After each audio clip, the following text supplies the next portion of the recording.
నమస్తే. ఇన్నాళ్ళు నన్ను సపోర్ట్ చేస్తూ, ఎంకరేజ్ చేస్తూ మీ ప్రేమని నాకు అందిస్తున్న ప్రతి ఒక్కరికి కృతజ్ఞతలు. అలాగే ఈ వీడియో కూడా ఖచ్చితంగా మీకు ఉపయోగపడుతుంది. లైక్, షేర్ అండ్ సబ్స్క్రైబ్ చేసి మీ సపోర్ట్‌ని నాకు అందించండి. అలాగే ఈ వీడియో పట్ల మీకున్న అభిప్రాయాన్ని కామెంట్ సెక్షన్‌లో కామెంట్ చేసి తెలియజేయండి. ఇప్పుడు వీడియోని చూద్దాం. నమస్తే. Welcome to our channel. నేను పద్మిని. ప్రస్తుతంతో పాటు ప్రముఖ ఆధ్యాత్మికవేత్త, ఆస్ట్రోన్యూమరాలజిస్ట్, ఎనర్జీ వాస్తు స్పెషలిస్ట్, శ్రీ విద్య ఉపాసకులు శ్రీమతి జయప్రద గారు మనతో పాటు ఉన్నారు. మాట్లాడదాం. నమస్కారం అండి. నమస్తే అమ్మ. శ్రీమాత్రి నమః. జయప్రద గారు, 27 నక్షత్రాలు. ఒక్కొక్క నక్షత్రానికి ఖచ్చితంగా ఒక అధిపతి ఉండటము, ఒక గ్రహం దాన్ని రూల్ చేయటం అనేది మనందరికీ తెలిసినటువంటి విషయమే. అయితే ఆ నక్షత్రంలో పుట్టిన వాళ్ళు ఆ దశతో స్టార్ట్ అవ్వటం, ఏ గ్రహాధిపతి ఉంటే ఆ గ్రహాధిపతి దశతో స్టార్ట్ అవ్వటం, తద్వారా వాళ్ళ లైఫ్ వెళ్ళటం అనేది చూస్తూనే ఉంటాం. అయితే లైఫ్ లో అత్యంత మేజర్ రోల్ కెరియర్ ప్లస్ పెళ్లి, ఇవి రెండు చాలా మేజర్ రోల్ని ప్లే చేస్తాయి. ఎందుకంటే మొత్తం లైఫ్ని మారుస్తాయి కాబట్టి.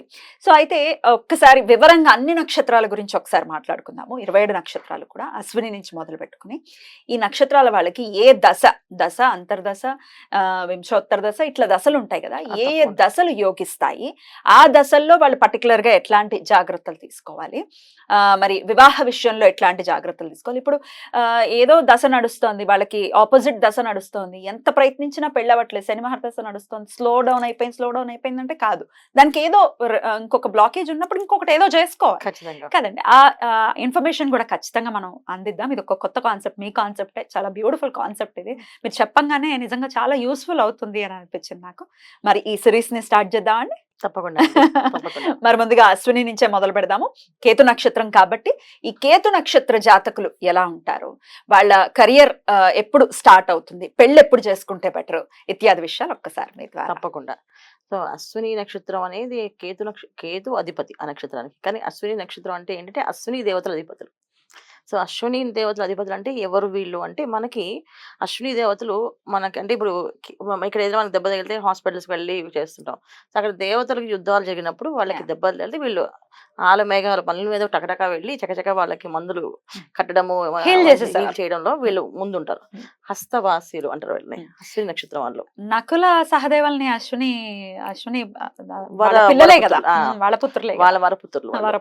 సో అందుకే వాళ్ళు వర్షంలో కొన చినుకుల్ని కొన వాళ్ళు నకులు అయితే చక్కగా ఒక సందేశం పంపించి, పూర్వం సందేశం పంపించారు కదా, అలా సందేశం పంపించమని పంపిస్తే విపరీతమైన వాన అంట. ఇంత వానలో కృష్ణుడికి ఈ సందేశం వెళ్ళాలని అర్జునుడు అంటే, నేను ఇవ్వగలను అన్నయ్య అని చెప్పి నకులుడు తీసుకుని వెళ్ళి ఆలమేఘాల మీద ఇచ్చేసి వచ్చారు. అప్పుడు కృష్ణుడు అడిగాడు, ఏంటి ఇంత వర్షం, ఇంత మృదువైన వానలో ఎలా రాగలిగాను అంటే, నా దగ్గర ఒక విద్య ఉంది, ఒక చుక్క కూడా నా మీద పడకుండా కత్తితో ఇలా ఇలా ఇలా అనుకుంటూ నేను రాగలను అని ఒక్క చినుక పడుకుని చేశాను అంటే, అప్పుడే ఆయన కృష్ణుడు, నువ్వు యుద్ధంలోకి ఎప్పుడు రాకు అని అదే ఆఖరి అనమాట ఆయనకి.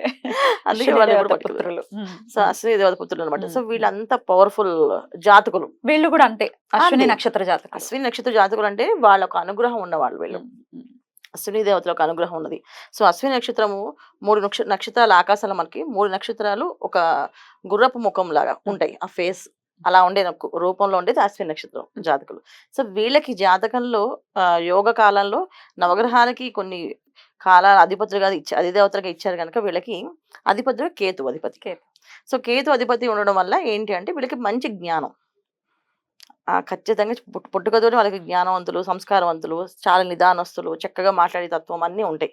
కాకపోతే ఏంటంటే కేతు వాళ్ళ జాతకంలో ఎక్కడున్నాడు. సో కేతు అధిపతి అయినప్పటికీ ఇవన్నీ వస్తాయి వీళ్ళకి. కానీ వచ్చినప్పుడు కూడా కేతు ఎక్కడున్నాడో దాన్ని బట్టి వాళ్ళ జన్మ జాతకంలో ఇంకాస్త బెటర్ లేకపోతే డిఫరెంట్ గా నెగిటివ్ ఎనర్జీ రావడానికి కూడా కారణం కేతు ఎక్కడున్నాడు చూస్తేనే. సో అశ్విని నక్షత్రానికి పవర్ఫుల్, కానీ కేతు ఆ జాతకంలో వాళ్ళకి ఎక్కడ ఉంటారు దాన్ని బట్టి వీళ్ళకి ఆ ఫలితాలు వస్తుంటాయి. సో ఎప్పుడు కూడా వీళ్ళకి మెయిన్ అది. సో అక్కడ ఏంటి అంటే అశ్విని నక్షత్రం వాళ్ళకి మొదటి పాదంలో 7 సంవత్సరాలు. సో 7 సంవత్సరాలు కేతు మహాదశ నడుస్తుంది.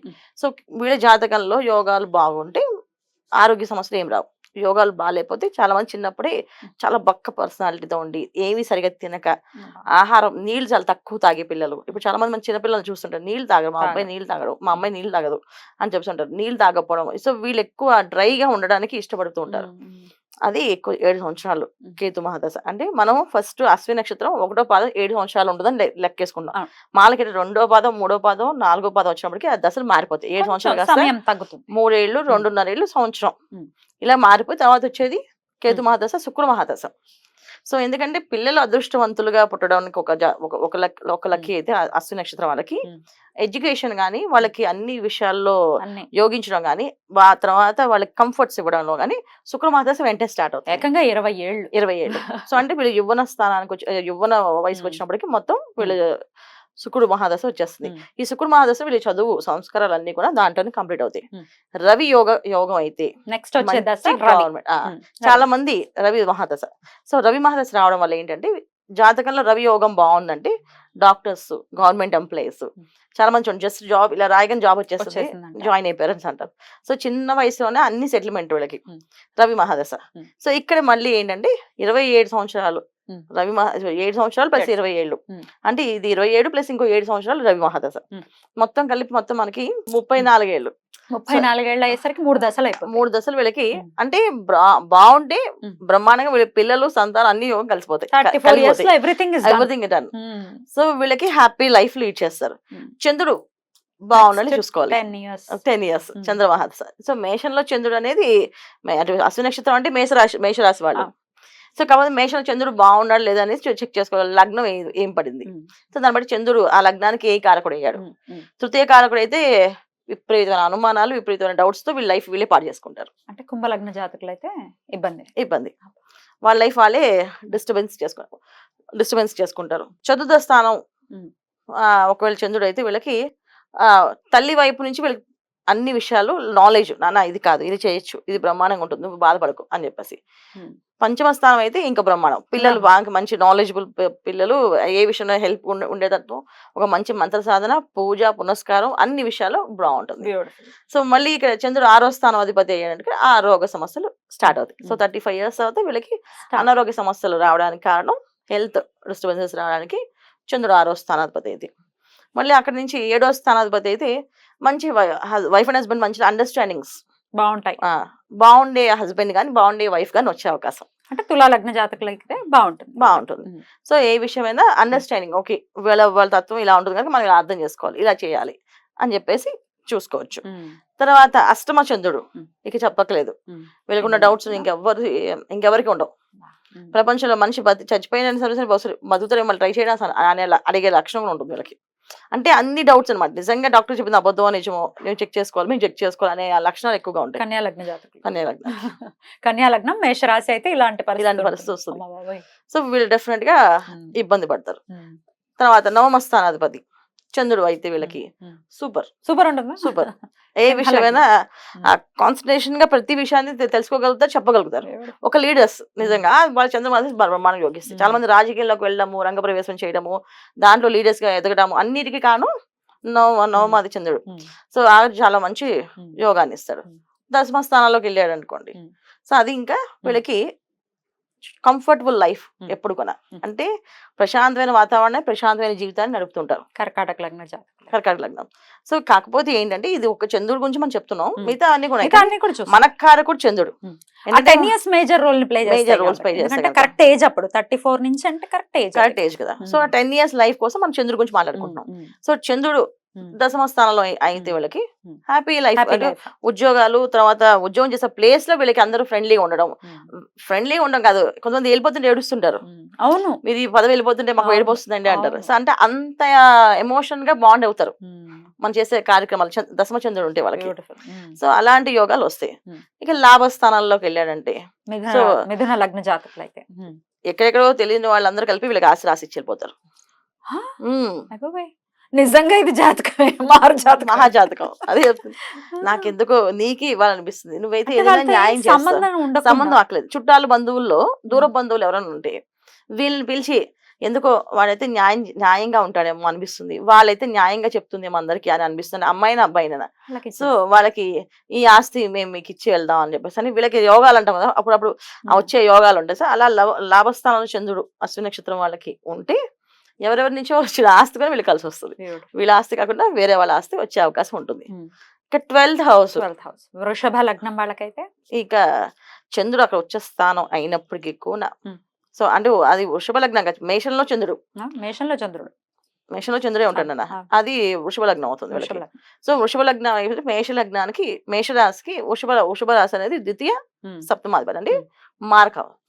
ఓ సో అందువల్ల ఏంటంటే చంద్రుడు 12th హౌస్ లో ఎప్పుడు ఉండకూడదు, ఉండడం వల్ల ఇబ్బందులు 10 years ఇబ్బంది పడతారు, చాలా ఇబ్బంది పడతారు. మరి వీళ్ళు అశ్విని నక్షత్ర జాతకులు ఎప్పుడు పెళ్లి చేసుకుంటే బెటర్ అంటారు? రవి దశలోనే పెళ్లి చేసుకుంటే బెటర్? ఖచ్చితంగా రవి దశలోనే వీళ్ళు వివాహం ఏర్పాట్లు చేసుకోవాలి. ఎందుకంటే చంద్రుడు యోగిస్తాడా యోగించడం అనేది పక్కన పెడితే రవి దశలో వీళ్ళకి యోగకారకుడు. ఎందుకంటే ఒక మేజర్ రోల్స్ మెజారిటీ లెవెల్స్ అన్ని కొన హ్యాపీగా అది ఖచ్చితంగా సక్రమంగా జరిగేటట్టు, ఒక న్యాయబద్ధంగా జరిగేటట్టు చేసేది రవి గారు.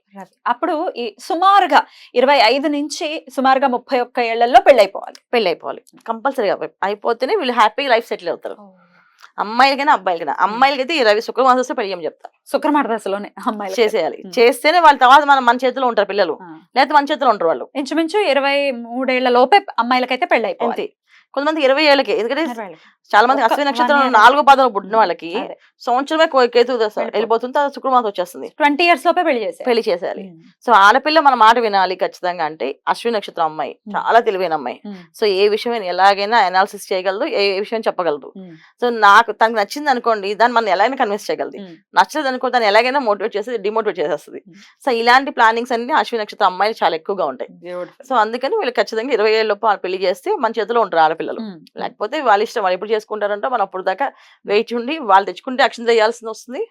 మనం తెచ్చిన వాళ్ళు నచ్చితే వాళ్ళు సెలెక్ట్ చేసుకుంటారో లేదు తెలియదు, గ్యారంటీ కూడా లేదు. మరి రవిదాస్ అయిపోయిన తర్వాత అంటే 33 ఏళ్ళు వచ్చేసాయండి, పెళ్లి అవ్వలేదు. రవిదాస్ అయిపోయింది అనుకుందాం, మళ్ళీ ఎప్పుడు వివాహం అయ్యే ఛాన్సెస్ ఉంటాయి?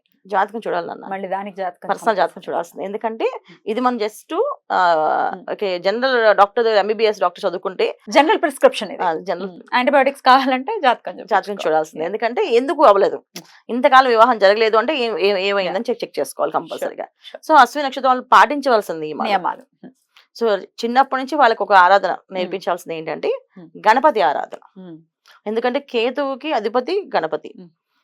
తర్వాత కేతు గ్రహం నుంచి ఎటువంటి ఇబ్బందులు రాకుండా ఉండాలంటే గణపతిని ఆరాధించాలి. తర్వాత మేషరాశికి కుజుడు అధిపతి. సో కుజవత్ కేతు అంటాం. అంటే కుజుడు ఇచ్చే ఫలితాలు కేతు ఇస్తాడు, కేతు ఇచ్చే ఫలితాలు కుజుడు కొన ఇచ్చేది. సో ఈ 2 గ్రహాలకి ఒకే ఒక అధిదేవత ఎవరంటే గణపతి.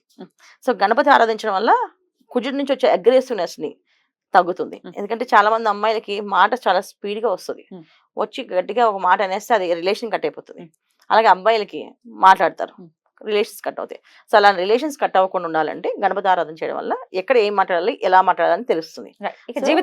జీవితాంతం గణపతి ఆరాధన వీళ్ళు లైఫ్ లాంగ్. గణపతికి గరిగతో పూజ చేయడం, బెల్లం నైవేద్యం, ఉండ్రాళ్ళ నైవేద్యం, మంగళవారం పూట ఉపవాసం ఉండడం వల్ల వీళ్ళకి బాగా కలిసి వస్తుంది. బ్యూటిఫుల్ అండి, చాలా అద్భుతంగా వివరించారు. మంచి కాన్సెప్ట్ ఇది. డెఫినెట్ గా ఇప్పుడిప్పుడే మరి యంగ్ ఏజ్ లోకి, టీన్స్ లోకి ఎంటర్ అవుతున్నటువంటి పిల్లలకి ఉపయోగపడుతుంది. ఆల్రెడీ మరి ఇట్లా చాలా బ్యూటిఫుల్ గా ఎక్స్ప్లెయిన్ చేశారు. కృతజ్ఞతలు. ఇక నెక్స్ట్ ఎపిసోడ్ లో భరణి నక్షత్రం గురించి మాట్లాడుకుందాం. నమస్కారం. శ్రీమాత్రే నమః.